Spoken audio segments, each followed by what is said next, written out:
Paper 50. The Planetary Princes. While belonging to the order of Lanonandek's sons, the planetary princes are so specialized in service that they are commonly regarded as a distinct group. After their Melchizedek certification as secondary Lanonandeks, these local universe sons are assigned to the reserves of their order on the constellation headquarters. From here they are assigned to various duties by the system sovereign and eventually commissioned as planetary princes and sent forth to rule the evolving inhabited worlds. The signal for a system sovereign to act in the matter of assigning a ruler to a given planet is the reception of a request from the life carriers for the dispatch of an administrative head to function on this planet whereon they have established life and developed intelligent evolutionary beings. All planets which are inhabited by evolutionary mortal creatures have assigned to them a planetary ruler of this order of sonship. 1. Mission of the Princes. The planetary prince and his assistant brethren represent the nearest personalized approach, aside from incarnation, that the eternal Son of Paradise can make to the lowly creatures of time and space. True, the Creator's Son touches the creatures of the realms through his spirit, but the planetary prince is the last of the orders of personal sons extending out from paradise to the children of men. The infinite spirit comes very near in the persons of the guardians of destiny and other angelic beings. The universal Father lives in man by the pre-personal presence of the mystery monitors, but the planetary prince represents the last effort of the eternal Son and his sons to draw near you. On a newly inhabited world, the planetary prince is the sole representative of complete divinity, springing from the Creator Son, the offspring of the universal Father and the eternal Son, and the divine minister, the universe daughter of the infinite Spirit. The prince of a newly inhabited world is surrounded by a loyal corps of helpers and assistants and by large numbers of the ministering spirits. But the directing corps of such new worlds must be of the lower orders of the administrators of a system in order to be innately sympathetic with and understanding of the planetary problems and difficulties. And all of this effort to provide sympathetic rulership for the evolutionary worlds entails the increased liability that these near-human personalities may be led astray by the exaltation of their own minds over and above the will of the supreme rulers. Being quite alone as representatives of divinity on the individual planets, these sons are tested severely, and Nebadon has suffered the misfortune of several rebellions. In the creation of the system sovereigns and the planetary princes, there occurs the personalization of a concept that has been getting farther and farther away from the universal Father and the eternal Son, and there is an increasing danger of losing the sense of proportion as to one's self-importance, and a greater likelihood of failure to keep a proper grasp of the values and relationships of the numerous orders of divine beings and their gradations of authority. That the Father is not personally present in the local universe also imposes a certain test of faith and loyalty on all these sons. But not often do these world princes fail in their missions of organizing and administering the inhabited spheres, and their success greatly facilitates the subsequent missions of the material sons, who come to engraft the higher forms of creature life on the primitive men of the worlds. Their rule also does much to prepare the planets for the paradise sons of God, who subsequently come to judge the worlds and to inaugurate successive dispensations. 2. Planetary Administration. All planetary princes are under the universe administrative jurisdiction of Gabriel, the chief executive of Michael, while in immediate authority they are subject to the executive mandates of the system sovereigns. The planetary princes may at any time seek the counsel of the Melchizedeks, their former instructors and sponsors, but they are not arbitrarily required to ask for such assistance, and if such aid is not voluntarily requested, the Melchizedeks do not interfere with the planetary administration. These world rulers may also avail themselves of the advice of the 24 counselors assembled from the bestowal worlds of the system. In Satania, these counselors are at present all natives of Urantia. And there is an analogous council of 70 at the constellation headquarters, also selected from the evolutionary beings of the realms. The rule of the evolutionary planets in their early and unsettled careers is largely autocratic. The planetary princes organize their specialized groups of assistants from among their corps of planetary aides. They usually surround themselves with a Supreme Council of 12, but this is variously chosen and diversely constituted on the different worlds. A planetary prince may also have as assistants one or more of the third order of his own group of sonship, and sometimes, on certain worlds, one of his own order, a secondary Lanonandek associate. The entire staff of a world ruler consists of personalities of the infinite spirit and certain types of higher evolved beings and ascending mortals from other worlds. Such a staff averages about 1,000, and as the planet progresses, this corps of helpers may be increased up to 100,000 or more. At any time need is felt for more helpers, the planetary princes have only to make request of their brothers, the system sovereigns, and the petition is granted forthwith. Planets vary greatly in nature and organization and in administration, but all provide for tribunals of justice. The judicial system of the local universe has its beginnings in the tribunals of a planetary prince, which are presided over by a member of his personal staff. The decrees of such courts reflect a highly fatherly and discretionary attitude. All problems involving more than the regulation of the planetary inhabitants are subject to appeal to the higher tribunals, but the affairs of his world domain are largely adjusted in accordance with the personal discretion of the prince. The roving commissions of conciliators serve and supplement the planetary tribunals, and both spirit and physical controllers are subject to the findings of these conciliators. But no arbitrary execution is ever carried out without the consent of the Constellation Father, for the Most High's rule in the kingdoms of men. The controllers and transformers of planetary assignment are also able to collaborate with angels and other orders of celestial beings in rendering these latter personalities visible to mortal creatures. On special occasions, the seraphic helpers and even the Melchizedeks can and do make themselves visible to the inhabitants of the evolutionary worlds. The principal reason for bringing mortal ascenders from the system capital as a part of the staff of the planetary prince is to facilitate communication with the inhabitants of the realm. 3. The prince's corporeal staff. On going to a young world, a planetary prince usually takes with him a group of volunteer ascending beings from the local system headquarters. These ascenders accompany the prince as advisors and helpers in the work of early race improvement. This corps of material helpers constitutes the connecting link between the prince and the world races. The Urantia prince, Caligastia, had a corps of 100 such helpers. Such volunteer assistants are citizens of a system capital, and none of them have fused with their indwelling adjusters. The status of the adjusters of such volunteer servers remains as of the residential standing on the system headquarters, while these Urantia progressors temporarily revert to a former material state. The life carriers, the architects of form, provide such volunteers with new physical bodies, which they occupy for the periods of their planetary sojourn. These personality forms, while exempt from the ordinary diseases of the realms, are, like the early Urantia bodies, subject to certain accidents of a mechanical nature. The prince's corporeal staff are usually removed from the planet in connection with the next adjudication at the time of the second sun's arrival on the sphere. Before leaving, they customarily assign their various duties to their mutual offspring and to certain superior native volunteers. On those worlds where these helpers of the prince have been permitted to mate with the superior groups of the native races, such offspring usually succeed them.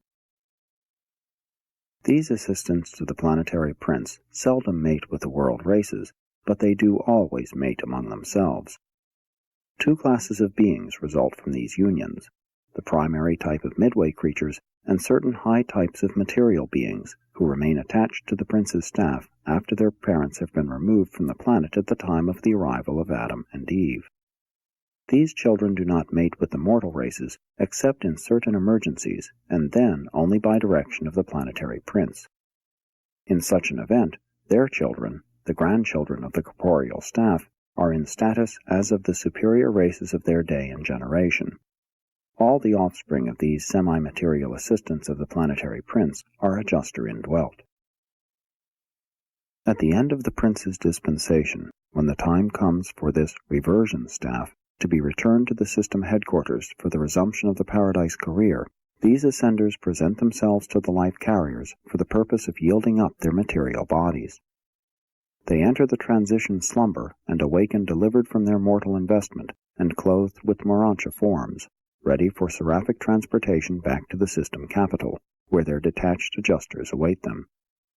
They are a whole dispensation behind their Jerusalem class, but they have gained a unique and extraordinary experience, a rare chapter in the career of an ascending mortal. 4. The planetary headquarters and schools. The prince's corporeal staff early organized the planetary schools of training and culture, wherein the cream of the evolutionary races are instructed and then sent forth to teach these better ways to their people. These schools of the prince are located at the material headquarters of the planet. Much of the physical work connected with the establishment of this headquarters city is performed by the corporeal staff. Such headquarters cities, or settlements of the early times of the planetary prince, are very different from what a Urantia mortal might imagine. They are, in comparison with later ages, simple, being characterized by mineral embellishment and by relatively advanced material construction. And all of this stands in contrast with the Adamic regime, centering around a garden headquarters, from which their work in behalf of the races is prosecuted during the second dispensation of the universe suns. In the headquarters settlement on your world, every human habitation was provided with abundance of land. Although the remote tribes continued in hunting and food foraging, the students and teachers in the prince's schools were all agriculturists and horticulturists. The time was about equally divided between the following pursuits. 1. Physical labor. Cultivation of the soil associated with home building and embellishment. 2. Social activities. Play performances and cultural social groupings. 3. Educational application. Individual instruction in connection with family group teaching, supplemented by specialized class training. 4. Vocational training.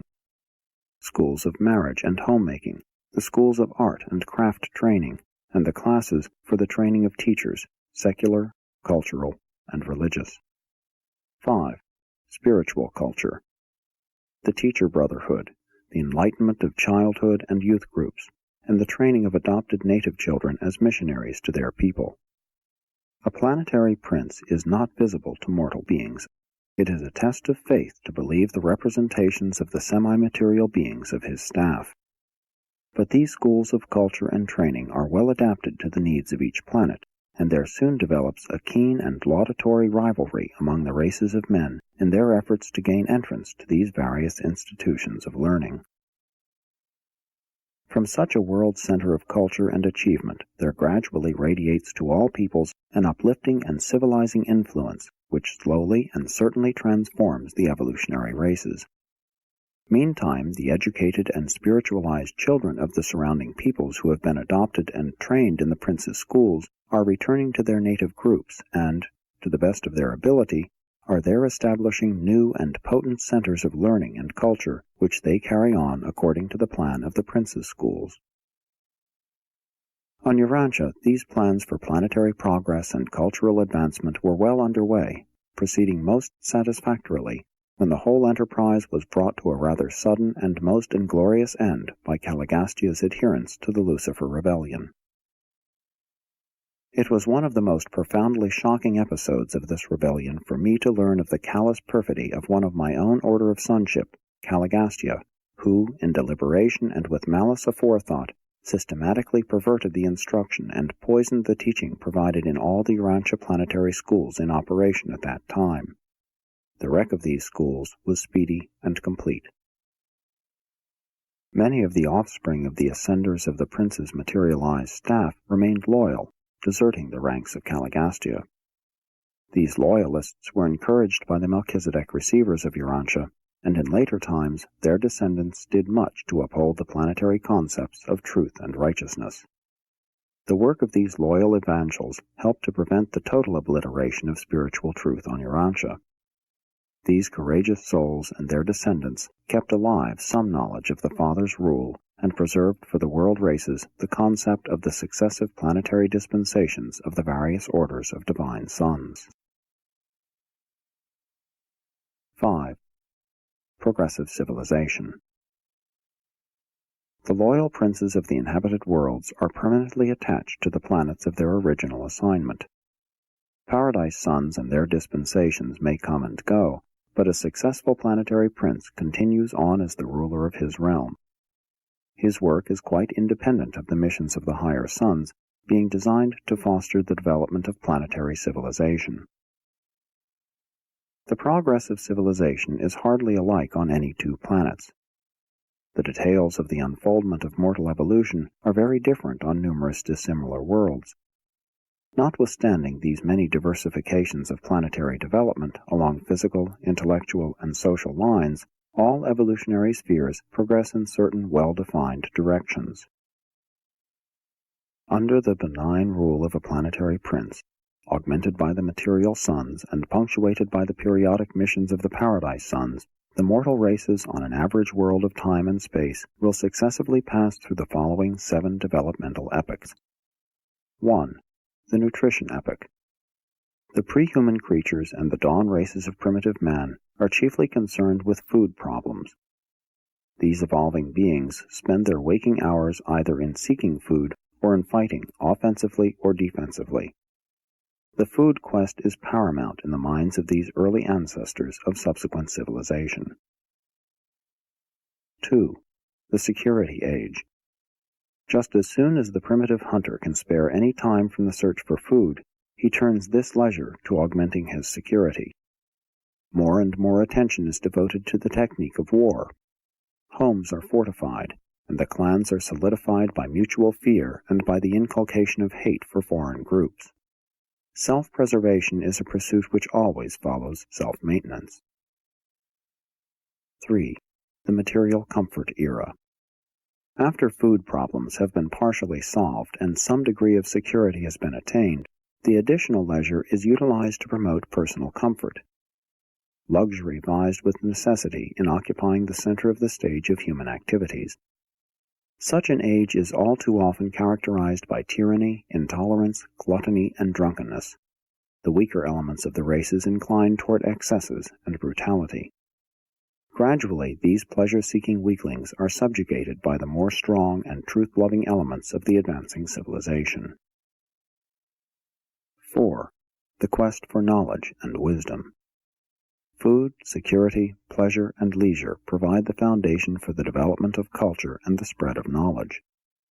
The effort to execute knowledge results in wisdom, and when a culture has learned how to profit and improve by experience, civilization has really arrived. Food, security, and material comfort still dominate society, but many forward-looking individuals are hungering for knowledge and thirsting for wisdom.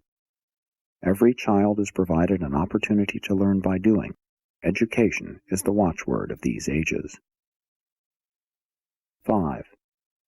The epoch of philosophy and brotherhood. When mortals learn to think and begin to profit by experience, they become philosophical. They start out to reason within themselves and to exercise discriminative judgment. The society of this age becomes ethical, and the mortals of such an era are truly becoming moral beings. Wise moral beings are capable of establishing human brotherhood on such a progressing world. Ethical and moral beings can learn how to live in accordance with the Golden Rule. 6. The age of spiritual striving. When evolving mortals have passed through the physical, intellectual, and social stages of development, sooner or later they attain those levels of personal insight which impel them to seek for spiritual satisfactions and cosmic understandings. Religion is completing the ascent from the emotional domains of fear and superstition to the high levels of cosmic wisdom and personal spiritual experience.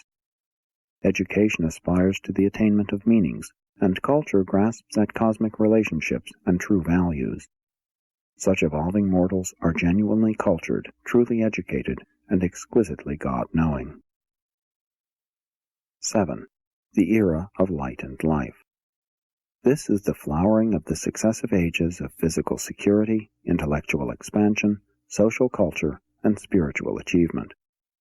These human accomplishments are now blended, associated, and coordinated in cosmic unity and unselfish service.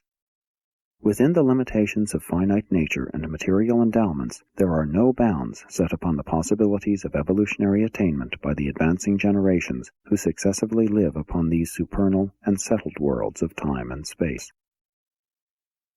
After serving their spheres through successive dispensations of world history and the progressing epochs of planetary progress, the planetary princes are elevated to the position of planetary sovereigns upon the inauguration of the Era of Light and Life. 6. Planetary Culture. The isolation of Urantia renders it impossible to undertake the presentation of many details of the life and environment of your Satania neighbors. In these presentations, we are limited by the planetary quarantine and by the system isolation. We must be guided by these restrictions in all our efforts to enlighten Urantia mortals, but insofar as is permissible, you have been instructed in the progress of an average evolutionary world, and you are able to compare such a world's career with the present state of Urantia. The development of civilization on Urantia has not differed so greatly from that of other worlds which have sustained the misfortune of spiritual isolation. But when compared with the loyal worlds of the universe, your planet seems most confused and greatly retarded in all phases of intellectual progress and spiritual attainment. Because of your planetary misfortunes, Urantians are prevented from understanding very much about the culture of normal worlds. But you should not envisage the evolutionary worlds, even the most ideal, as spheres whereon life is a flowery bed of ease. The initial life of the mortal races is always attended by struggle. Effort and decision are an essential part of the acquirement of survival values. Culture presupposes quality of mind. Culture cannot be enhanced unless mind is elevated. Superior intellect will seek a noble culture and find some way to attain such a goal. Inferior minds will spurn the highest culture even when presented to them ready-made. Much depends also upon the successive missions of the divine sons and upon the extent to which enlightenment is received by the ages of their respective dispensations. You should not forget that for 200,000 years all the worlds of Satania have rested under the spiritual ban of Lanonandek in consequence of the Lucifer rebellion, and it will require age upon age to retrieve the resultant handicaps of sin and secession. Your world still continues to pursue an irregular and checkered career as a result of the double tragedy of a rebellious planetary prince and a defaulting material son. Even the bestowal of Christ Michael on Urantia did not immediately set aside the temporal consequences of these serious blunders in the earlier administration of the world. 7. The Rewards of Isolation. On first thought, it might appear that Urantia and its associated isolated worlds are most unfortunate in being deprived of the beneficent presence and influence of such superhuman personalities as a planetary prince and a material son and daughter. But isolation of these spheres affords their races a unique opportunity for the exercise of faith and for the development of a peculiar quality of confidence in cosmic reliability which is not dependent on sight or any other material consideration. It may turn out, eventually, that mortal creatures hailing from the worlds quarantined in consequence of rebellion are extremely fortunate. We have discovered that such ascenders are very early entrusted with numerous special assignments to cosmic undertakings where unquestioned faith and sublime confidence are essential to achievement. On Jerusalem, the ascenders from these isolated worlds occupy a residential sector by themselves and are known as the Agandanters, meaning evolutionary will creatures who can believe without seeing, persevere when isolated, and triumph over insuperable difficulties even when alone. This functional grouping of the Agandanters persists throughout the ascension of the local universe and the traversal of the superuniverse. It disappears during the sojourn in Havona, but promptly reappears upon the attainment of paradise, and definitely persists in the core of the mortal finality. Tabamantia is an agandonter of finaliter status, having survived from one of the quarantined spheres involved in the first rebellion ever to take place in the universes of time and space. All through the Paradise career, reward follows effort as the result of causes. Such rewards set off the individual from the average, provide a differential of creature experience, and contribute to the versatility of ultimate performances in the collective body of the finaliters. Presented by a secondary Lanonandek son of the Reserve Corps.